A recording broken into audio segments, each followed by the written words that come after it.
Austeridade ou crescimento é o grande debate numa Europa em crise. Por isso, fomos ouvir a análise de uma investigadora portuguesa baseada em Paris, no Instituto Jacques Delors, Notre Europe. Já há muito que se debate na União Europeia como equilibrar as políticas de austeridade com as de crescimento económico para combater a crise. O que os europeus mais têm visto é a austeridade, mas o agravamento da situação económica na União, e não só nos países sob o programa de ajustamento, torna o debate mais agudo e o crescimento está agora a ganhar relevo em relação à austeridade, apesar desta não ser abandonada. Este debate já mostrou alguns sinais de exasperação por parte de deputados europeus. A eurodeputada Elisa Ferreira deixou isso bem claro diante do vice-presidente da Comissão Europeia, Olli Rehn. Sr. Comissário, basta. Basta desta receita. Eu hoje estou desiludida. E, Sr. Comissário, persistir quando as políticas não funcionam, leva-nos a evocar uma expressão muito popular que eu não queria evocar aqui, que é que só os tolos não mudam. Elisa Ferreira não se mostrou muito satisfeita com a resposta de Olli Rehn, que não excluía a necessidade de medidas de crescimento, mas sempre com a tónica na austeridade. Daí este remate ao diálogo. Commissioner, you don't need to put your earphones. Just memorize a single word. Basta. This is enough. Minutos depois, o próprio Olli Rehn, tido como um dos grandes defensores da linha da austeridade, mostrava alguma sensibilidade às palavras da eurodeputada. We have to together work in order to find the best ways and means to address the unemployment problem in southern Europe, such as countries like Spain and Portugal. The excessively tight financing conditions are currently a serious bottleneck of economic growth and job creation. And that's why it's important that all the European institutions, including the European Investment Bank and the Member States, together work in order to redress this very serious problem. Para analisar este debate da austeridade versus crescimento, fomos encontrar uma investigadora portuguesa do Instituto Jacques Delors, Notre Europe, em Paris. E verificamos que a crise atual tem antecedentes históricos, que aliás tinham sido referidos na altura pelo antigo presidente da Comissão Europeia, Jacques Delors. Jacques Delors sublinha frequentemente que a União Económica e Monetária tinha vícios de construção e por isso, se é verdade que há uma responsabilidade individual pela crise de cada Estado-membro, há também uma responsabilidade coletiva, porque parte dos problemas derivam de problemas da arquitetura da União Económica e Monetária.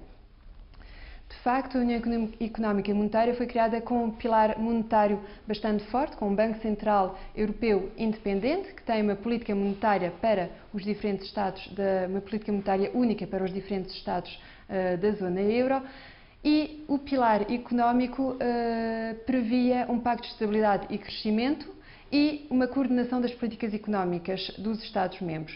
Mas o que se verificou nos primeiros 10 anos de existência do euro foi que o Pacto de Estabilidade e Crescimento não funcionou, porque vários países não respeitaram as regras e as sanções não foram aplicadas. E isto porque cada Estado-membro, durante os primeiros 10 anos do euro, não quis incomodar os seus parceiros para não ser incomodado. Ou seja, a ideia de que cada um é responsável pela sua casa e não incomodamos os outros para que os outros não nos venham incomodar. E por isso, apesar de vários países terem estado numa situação de incumprimento das regras orçamentais vários anos sucessivos, não houve nunca imposição de sanções que estavam previstas no Pacto de Estabilidade e Crescimento.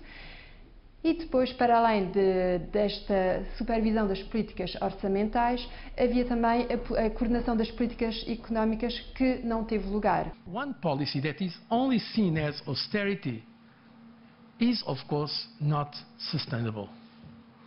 That's why we need to combine the indispensable, I underline, indispensable correction of the disequilibria in public finances with proper measures for growth, including short-term measures for growth. E gostaria também de salientar outro problema das medidas que estão a ser adotadas. É o facto de se estar a sacrificar os Estados sociais nacionais. É verdade que o Estado Social tem de ser reformado, precisa de ser modernizado para fazer face a novos desafios, Mas o que se está a verificar é que as despesas sociais estão a ser sacrificadas neste ajustamento económico. E isso verificou-se, nomeadamente recentemente, quando o primeiro-ministro português anunciou que deveria cortar novamente nas despesas de educação e de saúde. E penso que o Estado de Previdência é um dos bens mais preciosos que as economias europeias têm e tem de ser preservado, o que não está a acontecer. No fundo, e se me permitir, vou citar Jacques Delors, o que está a acontecer hoje é que vemos que corremos o risco de ter uma situação em que vamos morrer curados. Ou seja, vamos talvez voltar a ter acesso aos mercados, vamos talvez conseguir inverter a tendência de aumento da dívida, mas estamos a pôr em causa o nosso futuro, a pôr em causa o nosso potencial de crescimento futuro. O impacto social e económico negativo da austeridade tem sido um dos motores para a inflexão gradual de políticas a que se assiste na Europa. E eu vejo com gosto relativo, mas já há gosto, que o discurso, quer das entidades políticas nacionais, quer mesmo estas a nível europeu, vai acentuando que não é só com a austeridade que se resolve a crise, porque nós, para resolvermos os problemas, também precisamos de apoio. Se não tivermos apoio, ninguém resolve problema nenhum, nem o próprio, nem o alheio. Para mim, a saída da crise tem de estar assente em 3 elementos. Naturalmente, precisamos de um ajustamento orçamental, uma vez que a maioria dos países da zona euro estão sobreendividados. Isto é válido para os países da periferia, mas também para os países da Europa Central, nomeadamente a França ou a Alemanha, que têm uma dívida pública de 90% e 80% do PIB, respectivamente. Tem de haver ajustamento orçamental, mas tem de haver também uma estratégia de crescimento e o terceiro elemento são as reformas estruturais. Tem de haver estes 3 elementos e na dose certa. E o que se está a verificar atualmente é que pôs-se o acento na austeridade, no ajustamento orçamental, estão a fazer-se reformas estruturais, mas esqueceu-se a parte do crescimento. E há também a questão do ritmo. Como eu disse, o ajustamento orçamental é necessário, mas o que está em causa hoje é o ritmo e a intensidade. Esta austeridade está a criar uma espiral recessiva. Um problema importante é a acumulação de dívidas que, devido à austeridade, os diferentes países têm cada vez mais dificuldade em pagar. Mas, para isso, há soluções sobre a mesa, embora nem todos aceitem. Para mim, a melhor solução seria dar uma resposta comum a um problema que é comum. Ou seja, este problema do endividamento público merece uma resposta comum, que, no meu entender, poderia passar pela criação de um Fundo Europeu de Amortização da Dívida Pública, segundo uma proposta que vem da Alemanha, a proposta dos 5 sábios alemães. Este fundo consistiria em que todos os países da zona euro transfeririam para este fundo a dívida excessiva, ou seja, a dívida para além de 60% do PIB, e esta dívida seria financiada através de emissões comuns. Claro que haveria compromissos, ou seja, os países deveriam comprometer-se a anular esta dívida no prazo de 20 ou 25 ou 30 anos. Enfim, o prazo deveria ser estabelecido. Quando fala desse projeto dos 5 sábios, que, deve dizer, não é um projeto do governo alemão, é um projeto dos sábios alemães, vamos para o financiamento desse fundo, vamos para os eurobonds, que a Alemanha nem quer ouvir falar. Claro, a única diferença é que não seriam eurobonds de forma permanente, mas para financiar esta dívida excessiva e, naturalmente, que deveria estar ligada a uma responsabilização por parte dos Estados-membros. Os 5 sábios propõem, nomeadamente, que os Estados-membros apresentem como garantias as reservas de ouro ou que tenham algumas despesas, algumas receitas orçamentais que sejam dedicadas ao financiamento, ao pagamento da dívida emitida por este fundo. Tem que haver garantias. O agravamento da crise económica na Europa, apesar de alguns sinais positivos na frente financeira e no regresso aos mercados, em países como Portugal e Irlanda, parece estar a recomendar uma mudança de estratégia que ainda está por definir se será mais ou menos pronunciada. Porém, seja qual for a evolução entre a austeridade e o crescimento, a Comissão Europeia encoraja os Estados-membros a procurarem uma posição unida. I am calling everyone to rally around now.